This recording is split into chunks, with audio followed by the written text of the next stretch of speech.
राम राम मंडळी, कसे आहेत सगळे? आजकाल जरा आपले व्हिडिओ कमी यायला लागलेत का, तर जरा कामाच्या ह्याच्यात व्यस्त आहे आणि त्यासाठीच मी एक व्हिडिओ बनवतोय. काय झालं, परवा दिवशी माझ्या एका मित्राचा फोन आला मला, जवळच्या मित्राचा.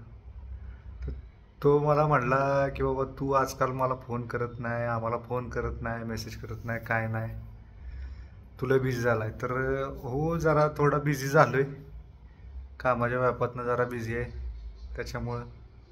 पण मी बिझी आहे याचा अर्थ असा नाही की बाबा मी तुमच्यासाठी कधी अवेलेबल नसणार आहे. ज्याला माझी गरज आहे तुम्हाला, कधीही मला फोन करा, मी तुमच्यासोबतच तिथं असणार आहे.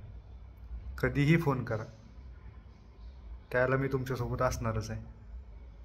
त्यामुळं असं समजू नका की मी माझ्यासाठी तुम्ही महत्त्वाचे नाही किंवा तुम्हाला मी विसरलो आहे. जे माझ्या जवळचे आहेत, ज्यांच्या मी जवळचा आहे, त्यांच्यासाठी मी नेहमी अवेलेबल आहे आणि नेहमी तुमच्यासोबत असणार आहे, कधीही.